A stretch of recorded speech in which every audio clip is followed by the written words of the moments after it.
CEO Message 9, produk dan layanan harus jadi pengalaman. Dalam sebuah pelajaran ekonomi klasik yang saya tekuni dulu di negeri seberang, saya mendapat pelajaran bahwa produk adalah raja. Ya, ada masanya ketika kompetisi belum lahir, yaitu saat permintaan melebihi produk, produsen pun menjadi raja. Contohnya tahun 1915 hingga 1920, ketika mobil Ford membanjiri pasaran Amerika Serikat, mereka memiliki ikan yang sangat terkenal dengan slogan, "You can choose any color that you like, as long as it's black." Anda boleh memilih warna apapun untuk mobil, selama pilihan Anda adalah warna hitam. Intinya, konsumen tidak memiliki pilihan. Itulah yang sesungguhnya terjadi. Mobil Ford kala itu hanya mengeluarkan satu warna sejak mobil pertama diluncurkan, semuanya warna hitam. Saat ini, kalau kita mencoba-coba bisnis dengan cara seperti itu, harus siap-siap gulung tikar. Bahkan, dalam setiap rapat internal dengan tim saya selalu mewanti-wanti bagian produksi dan operasional agar mereka terus berinovasi. Kita harus menjadi yang termurah, tercepat, dan terbaik dalam setiap produk dan layanan yang dihasilkan.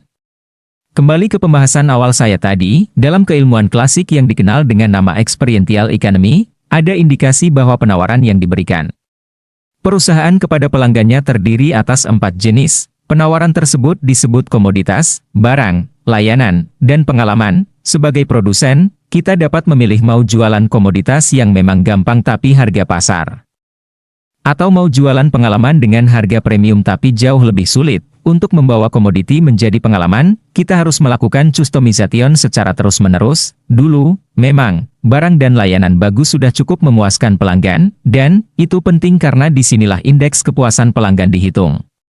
Ini nantinya akan menjadi ukuran kesuksesan sebuah merek. Contoh menawarkan penjualan komoditi, misalnya, kita membuat 3 gedung kotak dengan 25 kamar untuk menginap.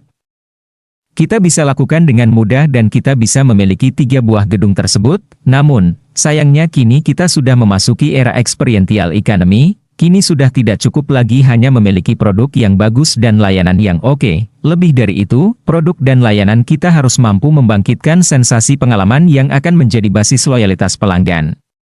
Karena adanya pergeseran ini, maka konsep indeks kepuasan pelanggan kemudian menjadi kurang relevan. Saya tidak mengatakan kepuasan pelanggan tidak perlu, saya harus mengatakan bahwa itu sangat penting, tapi kepuasan pelanggan saja tidak cukup. Kini, kepuasan pelanggan menjadi hal yang wajar, sudah menjadi komoditas. Untuk menjadi pemenang, produk dan layanan kita harus mampu merangsang indera pelanggan, menyentuh hati mereka, dan menstimulasi sisi intelektual mereka. Bahkan, kalau bisa kita mengakomodasi sisi spiritual pelanggan, misalnya dalam bentuk ketenangan hati, ketentraman jiwa, dan kesejukan kalbu. Yang terakhir ini penting. Mengapa? Karena pakar bisnis properti dan layanan yaitu Donald Trump pernah berkata, jika merek Anda bisa menghadirkan kedamaian hati, harganya tidak akan terkira. Artinya, berapapun harganya, pelanggan Anda akan mau membayar. Apa saja bisa menjadi pengalaman. Apapun yang kita jual, baik komoditas, barang, layanan, maupun pengalaman, konsekuensinya sangat jelas. Semakin tawaran kita mengarah ke komoditas, maka semakin pas-pasan margin keuntungan yang kita dapatkan. Sebaliknya, semakin mengarah ke pengalaman, maka semakin premium harga dan keuntungan yang kita peroleh. Kalau kita sedikit kembali ke contoh yang saya sebutkan tadi, yaitu membangun gedung kotak untuk membangun kamar, kita tidak perlu layanan yang prima, kita tidak perlu diferensiasi, karena yang namanya komoditas dalam hal ini gedung kotak beserta kamarnya, kita tak perlu membangun positioning, kita tak perlu repot-repot berorientasi kepada pelanggan.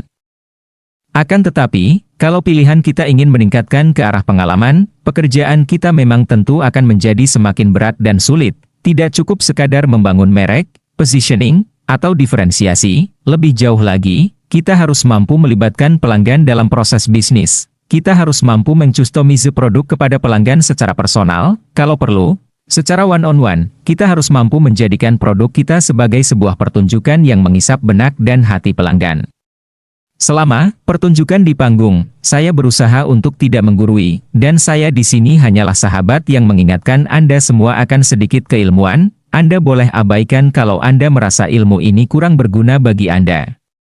Namun, Anda juga boleh pakai jika Anda rasa informasi ini ada manfaatnya dalam berbisnis. Yang menjadi masalah bukanlah benar atau salah, melainkan bisnis mana yang terbaik. Berikut ini saya akan memberi beberapa ilustrasi. 1. Kopi mentah, raw coffee, sering disebut green coffee. Ini merupakan komoditas, commodity, yang harganya ditentukan di pasar, market price.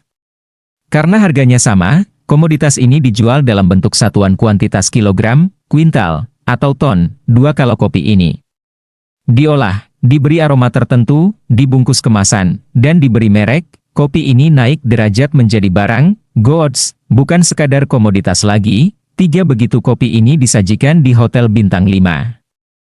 Statusnya naik peringkat menjadi layanan, service. Kalau sudah menjadi layanan, pelanggan sudah tidak peduli apa merek kopi yang disajikan, yang penting adalah tempat mereka menikmatinya yaitu di tempat bergengsi seperti hotel bintang 5 tersebut. 4. Jika kemudian kopi tersebut dihidangkan di waralaba kopi semacam Starbucks atau Cafe Bean, naik lagi derajatnya menjadi pengalaman, experience. Mengapa?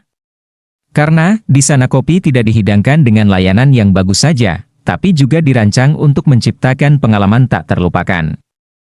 Anda tidak hanya disajikan nikmatnya meminum kopi, tetapi lebih jauh lagi menikmati pengalaman mengopi bersama kerabat atau teman dekat. Pesannya sederhana, kalau penawaran apapun bisa menjadi pengalaman, mengapa masih mau repot-repot berbisnis komoditas, barang, atau layanan? 5. Terakhir.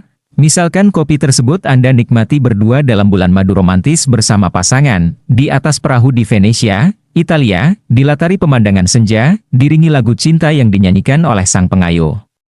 Gondola, oh, sole mio, chame hold me tight, kiss me my darling be mine tonight, tomorrow may be too late, it's now or never, my love would way. Maka, kopi tadi melebihi produk pengalaman, itu sudah menjadi produk spiritual. Anda tidak peduli lagi harga yang Anda bayarkan, baik itu kopi waralaba atau kopi kemasan biasa, yang Anda dapatkan hanyalah pengalaman spiritual yang penuh kenangan. Kesimpulan akhir, dalam dunia yang kompetisinya sangat ketat, sangat buas dan ke depan akan hadir lagi yang lebih pintar, saya sarankan produk kita setidaknya menjadi produk yang menghadirkan pengalaman. Jika tidak demikian, kita akan mati. Kepuasan pelanggan saja tidak cukup, produk dan layanan.